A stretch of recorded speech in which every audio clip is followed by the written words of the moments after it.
Israel और Iran के बीच पिछले 12 दिनों से चले आ रहे संघर्ष पर अमेरिका के राष्ट्रपति डोनाल्ड ट्रंप ने दावा किया है कि दोनों देशों के बीच सीज़ फायर पर सहमति बन गई है। अमेरिकी राष्ट्रपति डोनाल्ड ट्रंप ने ये ट्वीट जो है देर रात किया, उस वक्त जब उससे पहले ईरान ने कतर में अमेरिकी एयरबेस पर हमले किए थे। क्या अमेरिकी राष्ट्रपति डोनाल्ड ट्रंप ने इस जानकारी में जो उन्होंने ऐलान किया है, जो दावा किया है, उसमें क्या क्या बातें कही हैं, हमारी साथी विभावरी बताएंगी। इसके बाद इजराइल और ईरान की तरफ से इस सीज़ फायर पर कोई प्रतिक्रिया आई है या नहीं, ये तमाम अपडेट्स वो हमें देंगी। विभावरी, डोनाल्ड ट्रंप जो दावा कर रहे हैं सीज़ फायर का, उसमें क्या क्या बातें उन्होंने कही हैं? बहुत ज़्यादा कॉन्ट्रडिक्शन है। डोनाल्ड ट्रंप के ट्वीट को देखा, जो उन्होंने पोस्ट किया है उसे देखा, उसके बाद ईरान के फॉरेन मिनिस्टर ने जो पोस्ट किया, उन दोनों को देख के बहुत ही विपरीत चीज़ें आई हैं बाहर। डोनाल्ड ट्रंप के पोस्ट से ही शुरू करते हैं। 24 जून, मतलब भारतीय समय अनुसार बात करें, 24 जून रात, ये 3:30 बजे का समय है, वही 23-24 के बीच का समय है। ट्रंप ने लिखा कि सभी को बधाई, इजराइल ईरान के बीच में सीज़ फायर को लेकर सहमति बन गई है। यह युद्ध कई सालों तक चल सकता था, मिडल ईस्ट डिस्ट्रॉय हो सकता था, तबाह हो सकता था, लेकिन ऐसा नहीं हुआ। ईश्वर ईरान, मिडल ईस्ट, इजराइल और अमेरिकियों का भला करे। ये डोनाल्ड ट्रंप का वो लबोलुआब बता दिया जो उन्होंने ट्वीट किया। उसके बाद देखा कि 24 जून को 6:15 बजे, अभी सुबह 6:15 बजे, ईरान के जो विदेश मंत्री हैं सैयद अब्बास अरागची, उन्होंने एक ट्वीट किया और लिखा कि हम बार बार कह रहे हैं कि ये युद्ध ईरान ने नहीं बल्कि इजराइल ने शुरू किया था। आगे उन्होंने लिखा सीज़ फायर को लेकर कि फिलहाल कोई सीज़ फायर नहीं है, और हालांकि इजराइल ईरानियों पर आक्रमण अगर रोक दे तो हमारे पास कोई कारण नहीं होगा कि हम कुछ रिटेलिएट करें या कोई प्रतिक्रिया दें। कहीं ना कहीं मतलब इस बात में ये भी कह रहे हैं कि अभी सीज़ फायर जैसी कोई चीज़ नहीं है, क्योंकि ये भी खबरें आ रही हैं कि इजराइल का अटैक अभी जारी है ईरान पर।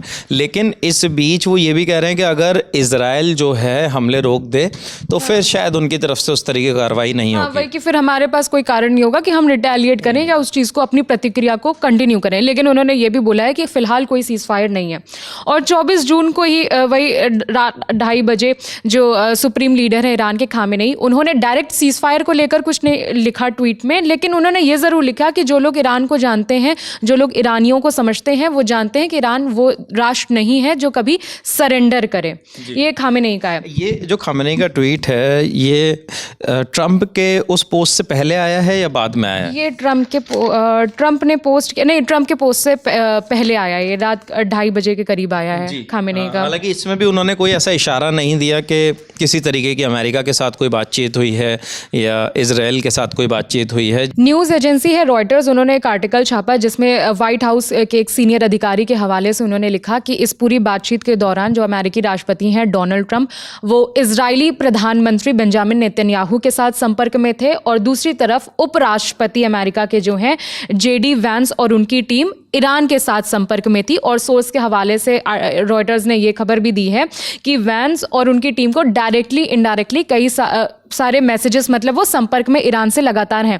और ये हालांकि इन्होंने सोर्स के हवाले से किया, लेकिन अभी कल ही एक खबर की थी, हमने इस पर वीडियो भी बनाया था कि JD वैंस ने एक इंटरव्यू दिया है अमेरिकी मीडिया संस्थान को। उसमें JD वैंस ने भी बोला था कि उनकी टीम ईरानियों के साथ संपर्क में है, डायरेक्ट इनडायरेक्ट उनके बीच में मैसेजेस आते जाते रहते हैं। बिल्कुल, मैसेजेस आते जाते रहते हैं। और कल अगर आपको हम बताएं तो कल रात ऐसी भी खबरें आई थी कि ईरान ने कतर में अमेरिकी एयरबेसिस पर हमला किया है, जिसके बाद ये आशंका बढ़ रही थी कि क्या अब अमेरिका वापस इस पर रिएक्ट करेगा, क्या अमेरिका वापस ईरान पर कोई अटैक कर सकता है। हालांकि जिसके बाद अमेरिका की तरफ से ये अनाउंसमेंट किया गया है, क्योंकि उसमें कोई बहुत ज़्यादा क्षति की बात सामने नहीं आई थी। जो ईरानी अटैक था अमेरिकी एयरबेस पर, उसमें कोई नुकसान की बात सामने नहीं आई थी। इसके अलावा एक चीज़ और है विभावरी, कि ईरान में जिस तरीके से अब एक ये मैसेजिंग भी देखने को मिल रही है कि ईरान ने भी वापस अमेरिका पर पलटवार कर दिया है, जो अमेरिका ने अटैक किया था। तो उसके बाद कहीं ना कहीं अब ये सीज़ फायर वाली बात ट्रंप की जो है ये सामने आई है। लेकिन ट्रंप ने, जैसे 22 जून को अमेरिका ने ईरान पर अटैक किया था, 3 न्यूक्लियर साइट्स उनकी ध्वस्त की थी, जैसा उन्होंने दावा किया। उसके बाद 23 जून को ईरान ने रिटेलिएट किया, रात में करीब 10:30 बजे कतर में US बेस पर उन्होंने हमला किया। फिर ट्रंप ने जो पोस्ट किया उसमें उन्होंने लिखा कि ईरान ने हमारे हमले की बहुत कमज़ोर प्रतिक्रिया दी, 14 मिसाइलें दागी जिनमें से 13 को हमने गिरा दिया और एक बहुत खतरा हमें नहीं लग रहा था इसलिए उसको जाने दिया, छोड़ दिया। फिर उन्होंने लिखा कि कोई अमेरिकी हताहत नहीं है और मैं ईरान को पहले से ही सूचित करने के लिए धन्यवाद कहता हूँ।